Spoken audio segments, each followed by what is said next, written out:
اهلا بيكم. النهارده هنعمل مع بعض كيكه الليمون، طبعا بميكس من الدقيق الابيض والدقيق الاسمر. لو اول مره تشوفوا الوصفه دي اعملوا لنا لايك وشير وسبسكرايب. يلا بينا نبدا على طول. اول حاجه هنخلط كوبايه الا ربع من الدقيق الاسمر وكوبايه الا ربع من الدقيق الابيض، عليهم معلقه كبيره من البيكنج باودر ونص معلقه صغيره من البيكنج صودا ورشه ملح. هنخلطهم مع بعض ونخليهم على جنب. بعد كده معانا معلقة كبيرة من بشر الليمون الأصفر والليمون الأخضر ميكس مع بعض.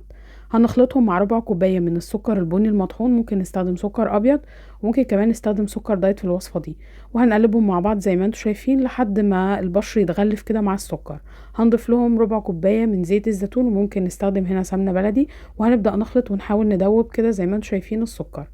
بعد كده هنبدأ على طول نضيف لهم 2 بيضة بدرجة حرارة الغرفة، وهنضيف لها رشة من الفانيليا ونبدأ نضرب البيض كده زي ما انتوا شايفين لحد بس ما يعمل فقاعات. هيبقى كده البيض معانا تمام.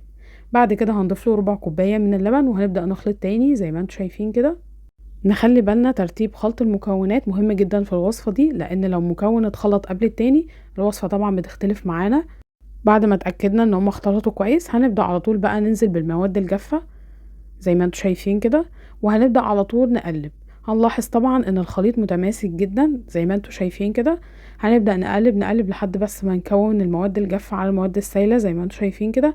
وهنبدأ على طول ننزل بأربع معالق من الزبادي، وكمان معانا 3 معالق معيارية من عصير ليمون. هننزل بالتدريج، هنحط شوية من الزبادي وشوية من عصير الليمون زي ما انتوا شايفين، وهنبدأ نخلط. هنلاحظ طبعا ان العجينة بدأت تخف معانا، او خليط الكيك بدأ يخف شوية معانا زي ما انتوا شايفين كده. هنخلط كويس في اتجاه واحد طبعا، ودي اهم حاجة. بعد كده هننزل بقى بالتدريج شوية من الزبادي وشوية من عصير الليمون. هنبدأ تاني نضيف بالتدريج زبادي وعصير ليمون وهنبدأ نقلب.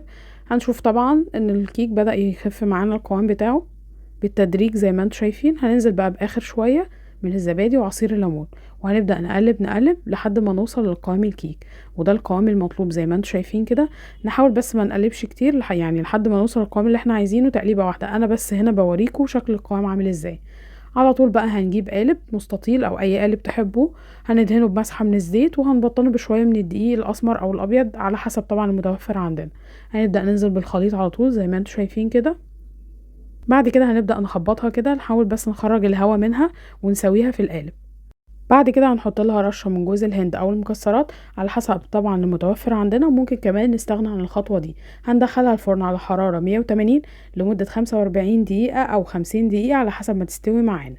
بعد كده هنعمل مع بعض صوص الليمون اللي هنحطه على الكيك من فوق، عبارة عن معلقتين من الكريم شانتيه الخام بدون سكر، وهنبدأ نضيف لهم معلقة كبيرة من السكر البني المطحون، او ممكن نستخدم سكر عادي، ممكن كمان نستخدم سكر دايت. وهنحط لهم كمان ربع كوباية من عصير الليمون، وده اهم حاجة طبعا في الصوص، وبعد كده ربع كوباية من اللبن.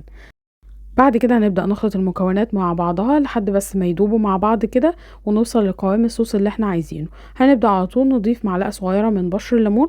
طبعا عملت ميكس ما بين بشر الليمون الأصفر والأخضر عشان بيكون طعمه أحلى. هنخلطهم كده زي ما انتوا شايفين، وده قوام الصوص اللي احنا عايزينه. هنخليه على جنب. وده شكل الكيك بعد ما خرج من الفرن، طبعا شكلها تحفة جدا. هنقدمها بقى على طول وننزل عليها بالصوص زي ما انتوا شايفين كده، وده قوام الصوص. طبعا شكلها حلو جدا وطعمها برضو خطير. هستنى دايما تطبيقاتكم وتعليقاتكم، وحابة دايما ان انتوا تجربوا الوصفات الصحية وتغيروا حياتكم. هنزينها بشوية من الشرايح الليمون وشوية من التوت، هيدي طعم حلو جدا معاها.